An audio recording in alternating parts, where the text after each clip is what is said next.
Wait ഒന്ന് pose ചെയ്തേ. അവിടെ സൂം ചെയ്തേ. അയാളല്ലോടോ ഇയാളെ സൂം ചെയ്. ആ സാറേ ഇത് കണ്ട ഷാറുഖ് ഖാൻ പ്ലേ.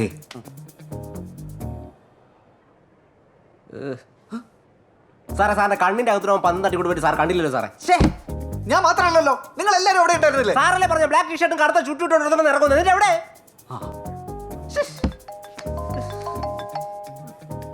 ഹലോ, കൃഷ്ണനാണ് സാർ. എന്തായി, അവനെ പിടിച്ചോ? താൻ പോടോ, തന്നെ കൊന്നിട്ടാവും പിടിയിലാവും. ഈ ഐഡിയ ഒന്നും ആ തിരുമണ്ടം ദിനേശന്റെ തലയിൽ കയറില്ല.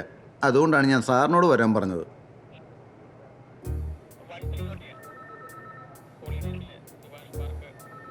ഇൻവേഡർ ജീപ്പ് ഏത് ടി വി കണ്ടാലും അപ്പം തന്നെ അവിടുത്തെ ട്രാഫിക് പോലീസിനെ വിവരം അറിയിക്കണം. അതിനുള്ള എല്ലാ നമ്പറുകളും റെഡിയാക്കി വെച്ചോ.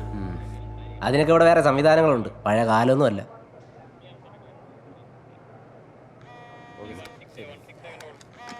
അയ്യോ ദിനേഷ് സാർ, അയാളെ ആ കിഴങ്ങനോട് പോയി പണി നോക്കാൻ പറ, ഫോൺ എടുക്കണ്ട. Hello Dinesh sir. ആ അല്ല സാർ, ഞാനൊരു ഫ്രണ്ടിൻ്റെ വീട്ടിൽ വന്നത്. ഇപ്പോൾ വരും സാർ. ആ ശരി സാർ, ഓക്കെ സാർ. ആ പാലാരിവട്ടത്തൊരു ഇൻവേഡർ. എവിടെ? നമ്പർ എത്രയാന്നാ പറഞ്ഞേ? KL 344111. Okay, control room. ഒരു സിൽവർ ഇൻവേഡർ ജീപ്പ് അതുവഴി വരുന്നുണ്ട്, ഒന്ന് ബ്ലോക്ക് ചെയ്യണേ. അതിന്റെ നമ്പർ ഒന്ന് നോക്കി പറയണം. നമ്പർ അതല്ല. ഓക്കെ ഓക്കെ, വിട്ടേക്ക്. ജീപ്പിന്റെ നമ്പർ അടിച്ച് ടി വിയിൽ സെർച്ച് ചെയ്യ്. എല്ലായിടത്തും പോലീസാ. ഇനി നമ്മളിങ്ങനെ കിടന്ന് കറങ്ങുന്നത് ഭയങ്കര റിസ്ക്കാ. അയാളുടെ വീട് എവിടെയാണ്? അവിടെ വരെ ഒന്ന് പോയി നോക്കിയാലോ? അതൊന്നും വേണ്ട, 2 ദിവസത്തിനുള്ളിൽ അയാളെ കൊണ്ട് നമ്മൾ സത്യാവാങ്മൂലം കൊടുപ്പിക്കും. മോള് വണ്ടി കടയിലേക്ക് വിടും. മോളെ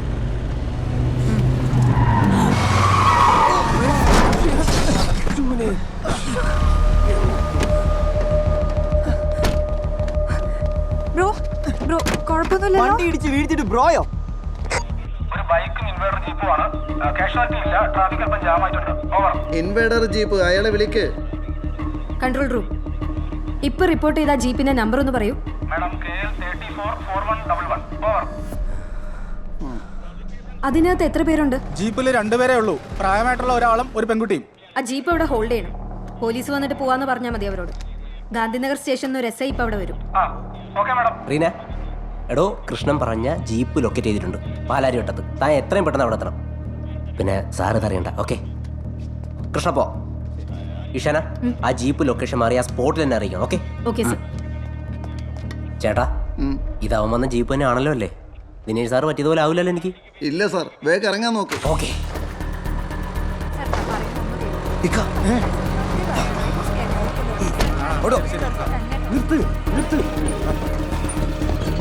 വിട്ടോ പോട്ടെ, വേഗം. എവിടെ? Medical centre. കിഡ്നി സ്റ്റോൺ ആണോ അതോ ഹാർട്ട് അറ്റാക്ക് ആണോ സാറേ? എന്ത്? അല്ല, ഈ ഹോസ്പിറ്റലിലേക്ക് വെപ്രാളം കൊണ്ട് ചോദിച്ചതാ. എന്റെ ഉമ്മ പ്രസവിക്കാൻ കിടക്ക, താൻ വേഗം വണ്ടി വിട്ടെ. ഹലോ സജാദ്, ആ ആ ജീപ്പിന്ന് 2 പേര് ഇറങ്ങി ഒരു ഓട്ടോയിൽ കയറി പോയിട്ടുണ്ട്. ഓട്ടോയുടെ നമ്പർ പറ. ഓട്ടോയുടെ നമ്പർ വ്യക്തമല്ല. എന്റെ വാപ്പ ഈ വാഹനത്തിന്റെ ഐശ്വര്യം എന്ന് ആ ഓട്ടോയുടെ ബാക്കിൽ എഴുതിയിട്ടുണ്ട്. ഓക്കെ സാർ ആ ഫോണിങ് തന്നെ എന്തിനാ? കാര്യമുണ്ട്. ഹലോ ഹലോ, ഞാൻ കൃഷ്ണനാണ് മനാഫെ. ആ ഇങ്ങോട്ടൊന്നും പറയണ്ട, വണ്ടി നിർത്തുകയും ചെയ്യരുത്. ആ ചേട്ടാ ഒന്ന് കുറച്ചുകൂടി സ്പീഡിൽ പോകും. ഇപ്പൊ നിന്റെ വണ്ടിയിലിരിക്കുന്നത് ഒരു കൊലക്കേസിലെ പ്രതിയാ. ചേട്ടാ കുറച്ച് അവർക്കൊരു സംശയവും തോന്നാത്ത വിധം വേണം പെരുമാറാൻ. പോലീസും ഞാനും പുറകെ വരുന്നുണ്ട്. ഓക്കെ മച്ചാ. ഇപ്പൊ എങ്ങോട്ടാണ് പോകുന്നതെന്നും എവിടെ എത്തിയെന്നും ഒരു ഫ്രണ്ടിനോട് പറയുന്നത് പോലെ എന്നോട് പറ. ആ മച്ചാ, ഞാൻ മെഡിക്കൽ സെന്റർ വരെ പോവാ, ഒരു ഓട്ടോ കൊണ്ട്. ആ ഇപ്പൊ പള്ളിമുഖത്തി. ഓക്കെ, ജംഗ്ഷനിൽ എത്തുന്നത് വരെ സ്പീഡ് കുറച്ചു പോകും. ഓക്കേ, മച്ചാ. ഞങ്ങൾ അവിടെ എത്താം. ആ കുറച്ചും കൂടി വേഗം വിടും ചേട്ടാ. ആ പോവാം സാറേ, ഓട്ടോറിക്ഷയാണ് സാറേ, അല്ലാതെ ഫ്ലൈറ്റ് അല്ല.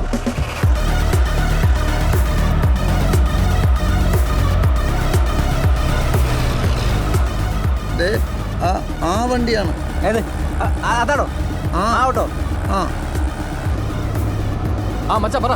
ഷോർട്ട് കട്ടാണെന്നും പറഞ്ഞ് വലത്തോട്ട് MLA റോഡിലേക്ക് തിരിക്ക്. ഓക്കെ മച്ചാ. ചേട്ടാ അതുവഴിയല്ലേ പോണ്ട് ചേട്ടാ. ആ സാർ ഇതുവഴി ഒരു ഷോർട്ട് കട്ട് ഉണ്ട്, അതിലേ പോയാൽ ബ്ലോക്കില്ല. ആ സജാതെ, റീനെ താനോടെ എത്തി. ഞാൻ ഈ ജോൺസൺ മാസ്റ്റർ സ്ക്വയറിൽ നിന്ന് മാർക്കറ്റ് ജംഗ്ഷനിലേക്ക് കിടക്കുക. എടോ താങ്ങോട്ട് പോണ്ട, ആ പൈപ്പ് ലൈൻ റോഡ് കയറി MLA റോഡിലേക്ക് വാ. ആ ഓ ശരി ശരി.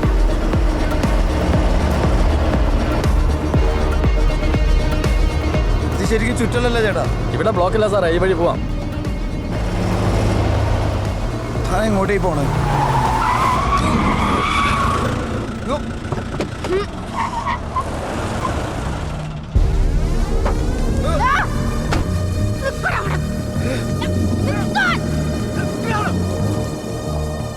ഓക്കെ അല്ലേ?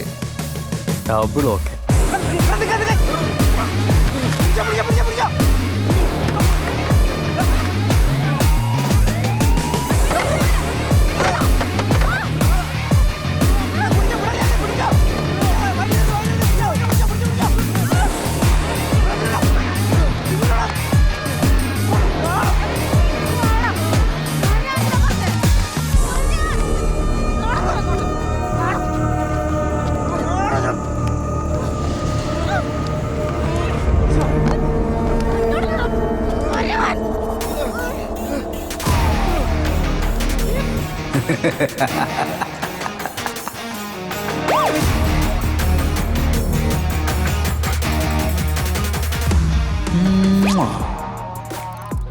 അവൻ നിങ്ങളുടെ കിണ്ടിയിലല്ല, എൻ്റെ വണ്ടിയിൽ.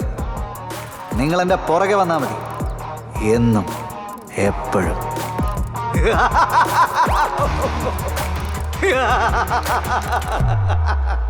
മനാഫേ,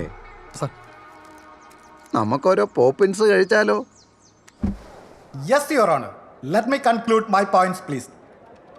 യുവർ ഓണർ, ശ്രദ്ധേയമായ ചില പരസ്യചിത്രങ്ങളിലൂടെ തൻ്റെ കരിയറിൽ വളർന്നുകൊണ്ടിരുന്ന നീനു ഐപ്പ് എന്ന സെലിബ്രിറ്റി മോഡലിനോട് വീട്ടിൽ സ്ഥിരമായി പത്രം എത്തിച്ചിരുന്ന അക്യൂസിഡിനുണ്ടായ ഓവർ ഒബ്സഷൻ. ഈ കേസിന് ആസ്പദമായ സംഭവങ്ങളുടെ തുടക്കം അവിടെ നിന്നാണ്. നീനുവിൻ്റെ റൂംമേറ്റ് ആയിരുന്ന PW1 അഞ്ജിത നാരായണൻ ഈ കോടതിയിൽ നൽകിയ മൊഴി പ്രകാരം 2022 ഒക്ടോബർ മാസം 1-ാം തീയതി പ്രതി പത്രത്തിന്റെ ബില്ലുമായി നീനുവിന്റെ വീട്ടിലെത്തി. പ്രതി മടങ്ങി പോയതിനു ശേഷം നീനു അല്പം ഭയം കലർന്ന സ്വരത്തിൽ PW1 പറഞ്ഞത് ആൾ ഓവർ ഒബ്സസ്ഡ് ആണെന്ന് തോന്നുന്നു, ഈ മാസത്തോടുകൂടി പത്രം നിർത്തിയേക്കാം എന്നാണ്. നീനു തന്നെ പൂർണ്ണമായും അവോയ്ഡ് ചെയ്യുന്നു എന്ന തിരിച്ചറിവിൽ നിന്നാണ് പ്രതിയിൽ കൊലപാതകത്തിലേക്ക് നയിച്ച ഭ്രാന്തമായ വൈരാഗ്യം ജനിച്ചത്. മോട്ടീവ് ഓഫ് ക്രൈം അതാണ്. 2022 ഒക്ടോബർ മാസം 10-ാം തീയതി വെളുപ്പിന് പത്രവിതരണം നടത്തിക്കൊണ്ടിരുന്ന പ്രതി നീനുവിന്റെ റൂംമേറ്റ് ആയിരുന്ന അഞ്ജിത നാട്ടിലേക്ക് പോകുന്നത് കാണാനിടയായി. തുടർന്ന് തന്റെ ബൈക്ക് റോഡിലൊരിടത്ത് വെച്ചതിന് ശേഷം പ്രതി ആ സമയം തന്റെ പതിവ് മോർണിംഗ് വാക്കിനായി കലൂർ സ്റ്റേഡിയത്തിലേക്ക് പോകുകയായിരുന്ന PW2 കൃഷ്ണൻ രാജശേഖരന്റെ സ്കൂട്ടറിന് കൈ കാണിക്കുകയും തന്നെ ഫ്രണ്ട്സ് നഗറിൽ ഇറക്കാൻ അഭ്യർത്ഥിക്കുകയും ചെയ്തു. ചാറ്റൽ മഴയുണ്ടായിരുന്നതിനാൽ വീട്ടിൽ കൊണ്ട് ഇറക്കി തരാമെന്ന് പറഞ്ഞ PW2 കൃഷ്ണൻ രാജശേഖരൻ പ്രതിയെ നീനുവിന്റെ വീട്ടിൽ കൊണ്ടുവന്നിറക്കി. നീനു വാതിൽ തുറക്കുന്നതും പ്രതി തള്ളി അകത്ത് കയറുന്നതും താൻ കണ്ടതായി PW2 കൃഷ്ണൻ രാജശേഖരൻ ഈ കോടതിയെ അറിയിച്ചു കഴിഞ്ഞു. യുവർ ഓണർ, അകത്തേക്ക് തള്ളിക്കയറിയ പ്രതി നീനുവുമായി വാക്കുതർക്കത്തിൽ ഏർപ്പെടുകയും തുടർന്ന് നടന്ന സംഘർഷത്തിലാണ് ഓട്ടോപ്സി റിപ്പോർട്ടിൽ പറയും പ്രകാരം ഒക്സിപിറ്റൽ ഫ്രാക്ചർ ഉണ്ടാവുകയും നീനു കൊല്ലപ്പെടുകയും ചെയ്തത്.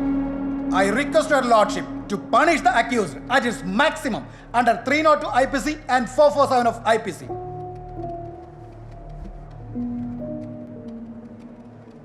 Mr. Hari.